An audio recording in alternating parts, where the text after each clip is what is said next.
Having the right mindset and attitude is very important to success in anything, and especially in trading. In today's episode, I'm going to share with you some of the techniques that I use to really switch my mindset around so that I can be in a position to become a consistently profitable trader. By the way, if you're brand new to the podcast, my name is Akil.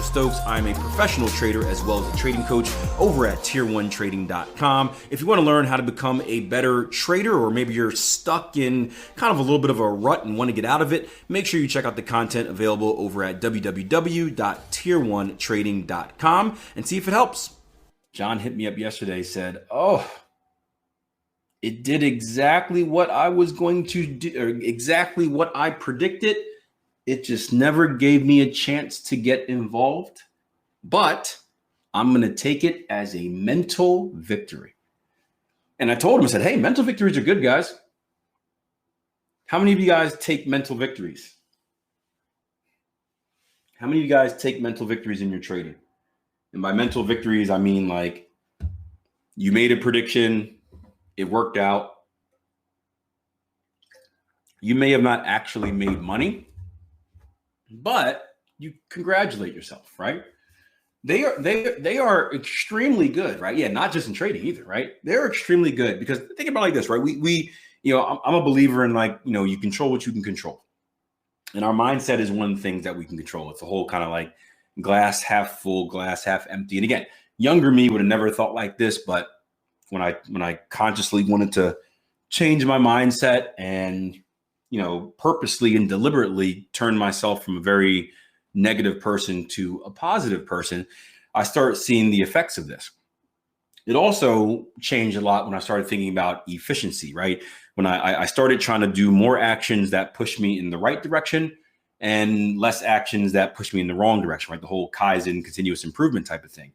And when I was down this journey of kind of changing the way I thought about life, not just trading just happened to be the thing that kind of stemmed it. When I went down this journey, I realized something.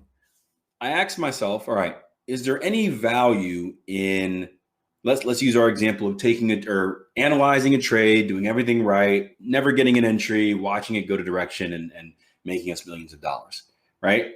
And I thought to myself, is there any value in beating myself up for not being involved in the trade? Well, one, did I do anything wrong, right? Process over outcome. I didn't do anything wrong, right? I wasn't supposed to be in the trade. So it's a good non-trade because I didn't break my rules.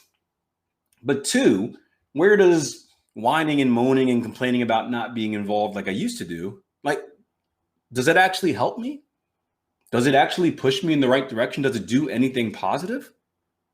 No, not really. It just makes me feel bad, right? I'm just torturing myself, right? Now, if you guys are into that type of thing, then do you. But I'm not into that type of thing, right? So I started looking at these mental victories. I started looking at the positive side of it as one, like, hey, I did good analysis, right? I can control my analysis. That is the one thing I can control in the situation, right? I can control how I analyze the market. I can control what I predict. Can I control if I get my trade entry? Can I control the market giving me what I need to enter a trade? Can I look at the chart and be like, hey, market, give me a double top, and will it to happen? No, if I could, I wouldn't be here speaking to you guys. I would probably, I would be trading my own money, and then the government would find out about me and they would arrest me and use me as their personal kind of like slave. That's exactly what would happen in reality, right? They'd find me and put me in some black site and use me to make money for all types of bad people. But before that happens, I would selfishly make myself money. So the fact is we can't. So that's out of our control. So we can't get mad about it because we didn't do anything, right? It wasn't like we made a mistake. It's a different story if your entry reason came and you were scared and you didn't take it, or you didn't set your alarm, or you were out partying and when you were supposed to be watching your charts, right? That's a different story. If you missed it by your own fault, then you can get mad at yourself. Then you can slap yourself around a little bit. But aside from that, take the win. You did a good analysis. You made a good prediction. You didn't get involved, no, but the market didn't give you anything to get involved. So that's still a good trade. And the positives that you take from that prediction, that's going to give you motivation, encouragement. It's going to give you confidence. And now you're going to be confident the next time it happens. And you're going to be confident the next time it happens. And we know about confidence, right? The more confident you are, the more likely you are to take the right actions.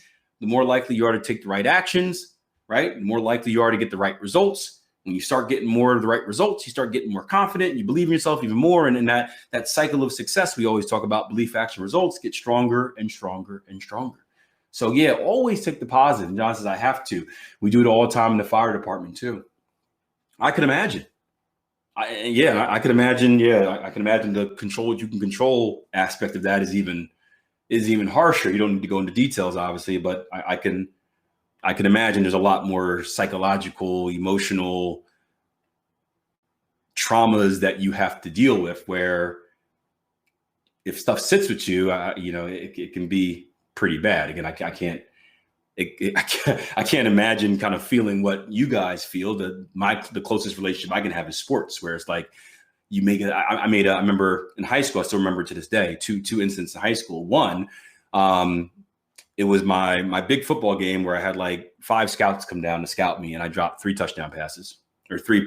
I'm assuming I would have caught them and went for touchdown, but 3 touchdown passes. I remember that. I remember a missed tackle in overtime against a team where I just got fooled by a play action fake. I was late, missed a tackle, the guy scored.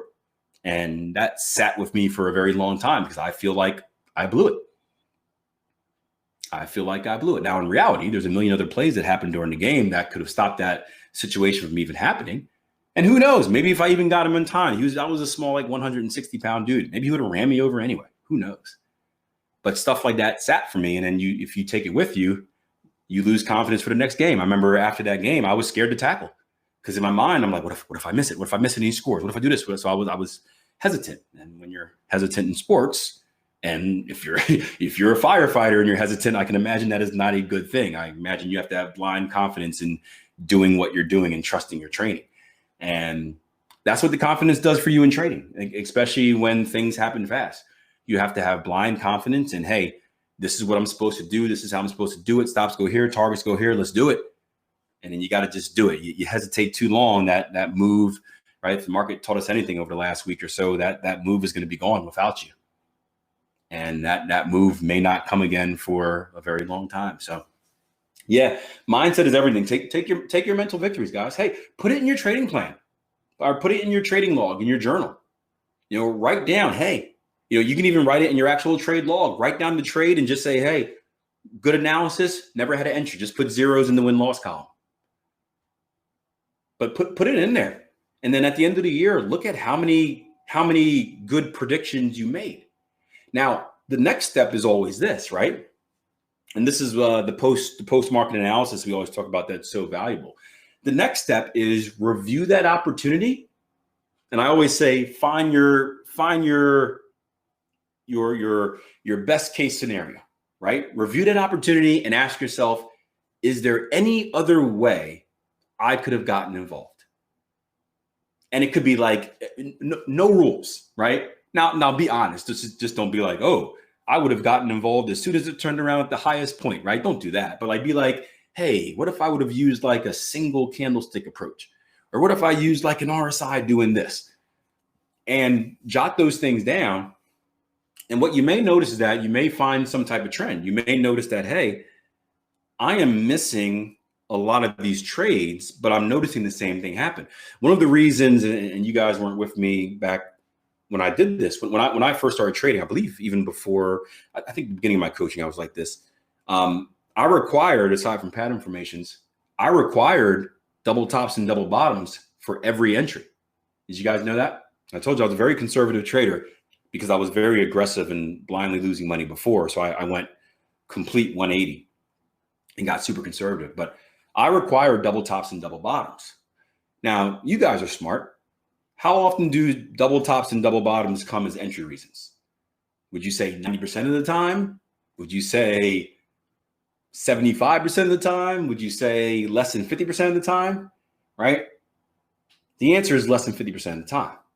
So there are so many trades like John's example where I would see it and I would want it and I would wait for it and it would run off without me. And when I did that post-market analysis, I started noticing we're getting a bump in pound yen right now in the range bar chart, by the way, breaking out that ascending triangle. When I did my analysis, I would notice that, hey, we didn't get the double top or double bottom, but we did get this higher high, higher close, with this lower low, lower close. And I just started keeping track of it. And I started seeing how frequent that was and how many times it put me in a good situation. Now, sometimes it lost. Don't get me wrong. There are plenty of times where it lost. And it's like, man, you see, if I would have waited for a double top, double bottom, I never would have got a signal, never would have took a loss. So there are wins and losses that come with it. But that's one of the reasons that I switched to that more aggressive approach, just because I was tracking those missed trades and I was looking for, hey, what do these things have in common? Running my best case scenario trade, is there any way I couldn't have got involved in this? And something that I never really paid attention to stood out to me. And that was pretty cool. Bobby says maybe you can use it in the future to get involved in different entries. Yep, there we go. Yep, I just stole your thunder, Bobby. That long rant I said, I could just said what Bobby said.